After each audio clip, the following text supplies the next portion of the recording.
मोदी रीत सदा चली आई, जो कही वो कभी न निभाई। सार्वजनिक संपत्ति बेचकर मोदी देश का चला रहे पूर्ण बहुमत का बुलडोजर। कांग्रेस लगातार नेशनल मोनेटाइजेशन पॉलिसी का विरोध कर रही है। मोदी सरकार का देश नहीं बिकने दूंगा का नारा झूठा साबित हुआ है और आजादी के बाद कांग्रेस की सरकारों के द्वारा खड़े किए उपक्रमों को निजी हाथों में देकर देश की जनता के साथ खिलवाड़ कर रहे हैं, जिसे कांग्रेस पार्टी बर्दाश्त नहीं करेगी और सड़कों पर उतरकर इसका विरोध किया जाएगा। यह बात अखिल भारतीय कांग्रेस कमेटी की राष्ट्रीय प्रवक्ता रागिनी नायक ने शिमला में कही।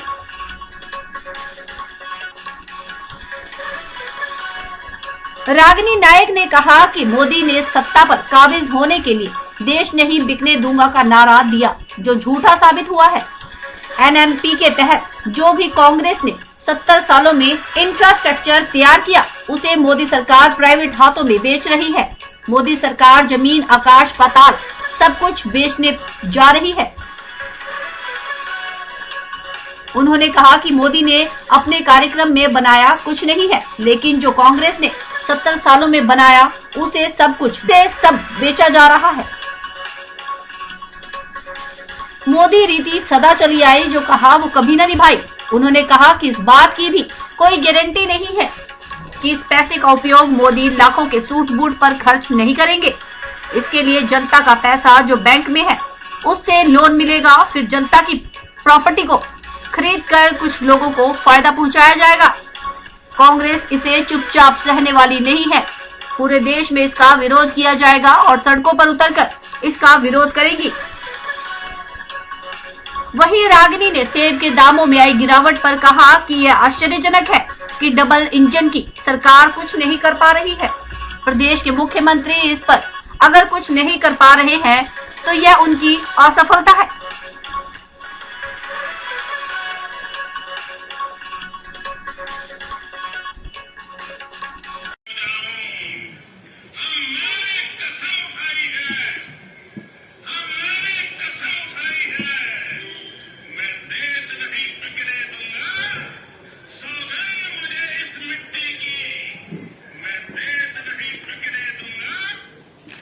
जी, तो जब सत्ता की कुर्सी पर काबिज होना था मोदी जी को, तो तमाम जो झूठे दावे और वादे उन्होंने किए, उनमें से एक ही बहुत बड़ा दावा था कि मैं देश नहीं बिकने दूंगा। और मुझे कहना पड़ेगा कि शायद कलयुग के सत्यवादी ऐसे ही होते हैं।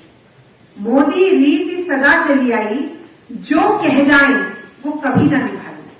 तो अब आप देखिए, 15 लाख रुपए अकाउंट में आना, अभी पता चला कि 15 लाख नौकरियां अगस्त में चली गई, तो 15 लाख अकाउंट में आने की बात हो, 2 करोड़ रोजगार देने की बात हो, 100 स्मार्ट सिटी बनाने की बात हो, या काशी को क्योटो, जो कि उनकी अपना क्षेत्र है, काशी को क्योटो बनाने की बात हो, मोदी जी के जितने दावे और वादे रहे हैं वो पूरी तरीके से खोखले साबित। बताने या कहने की जरूरत नहीं कि ये 2-3 बड़े इंडस्ट्रियलिस्ट, बड़े उद्योगपति कौन हैं जिनकी जेबें भरने का काम लगातार मोदी जी करते जा रहे हैं। उसका एक छोटा सा उदाहरण कि 3 काले कानून बाद में बनते हैं।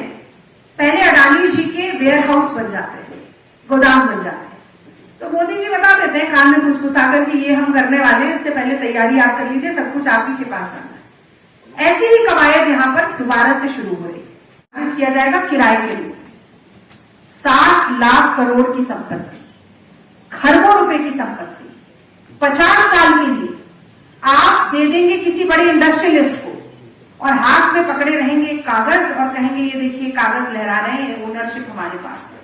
मोदी जी अपने मन की बात करने के लिए पूरा समय है, अपने मन की बात थोपने के लिए पूरा समय है, लेकिन विपक्ष से और जिनके जीवन पर सबसे ज्यादा नकारात्मक प्रभाव पड़ने वाला है इस डिसीजन से, उनमें से किसी से बात करने के लिए मोदी जी के पास समय नहीं। करोड़ों लोगों के यातायात का साधन या माध्यम है, बल्कि लाखों लोगों के रोजगार का माध्यम भी। हम कोर सेक्टर्स में, जो कि देश के विकास से जुड़े हुए सेक्टर्स हैं, विनिवेश नहीं करेंगे। हम सामरिक और राजनीतिक सेक्टर्स में किसी तरीके का विनिवेश नहीं करेंगे। कहां करेंगे? वहां करेंगे जहां पर जो एंटिटीज हैं वो क्रोनिक लॉस से गुजर रही है, बहुत घाटा हो रहा है, या फिर मार्केट में उनका शेयर मिनिमम है, मतलब ना के बराबर है। और ऐसे सेक्टर्स में हम कतई प्राइवेटाइजेशन नहीं करेंगे जहां पर पूरे बाजार में केवल एक या दो कंपनीज का जो है वो शिकंजा फंस जाए, यानी कि मोनोपोली या ड्यूपॉली हो जाए। और सरकारें उस निर्णय को बदल नहीं सकती, चाहे वो अच्छा हो या बुरा हो। यानी रेलवेज को प्राइवेट सेक्टर जैसा मर्जी चलाए, हम कुछ नहीं कर पाएंगे। हमारे नेशनल हाईवेज का कुछ भी हाल हो, और हिमाचल तो भुक्त भोगी है, यहाँ नेशनल हाईवे का झूठा वादा कर करके तो चुनाव लड़ लिया पूरा, और नेशनल हाईवे कितने नए बन गए, क्या हो गया, ये तो आप सब मीडिया कर्मी इसको बहुत अच्छे से जानते हैं। तो दोबारा ये नेशनल हाईवेज के नाम पर एक और देश को झूठ परोसा जा रहा है थाली में सजाकर। हमें इस बात से अवगत रहना चाहिए। और दूसरी बात, जो समाज के हाशिए पर खड़ा हुआ वर्ग है और जो इस देश का नौजवान है, जिससे मोदी जी ने वादा किया था, हालांकि फिर ये भी कह दिया कि नानी की गैस से पकौड़े करिए, वो अलग बात है, पर वादा तो किया था, हम सब जानते हैं। सबसे बड़ा जो दुष्परिणाम है वो ये दो वर्ग भुगतने वाले हैं। और राहुल जी ने ये कहा कि उन्होंने कोरोना के बारे में मोदी जी को चेताने की कोशिश की पिछले साल फरवरी में। मोदी जी ने एक नहीं सुनी, न विपक्ष की, न राहुल जी की, न विशेषज्ञों की। और पहली और दूसरी लहर का कहर हमने बर्दाश्त किया, जनता ने बर्दाश्त किया।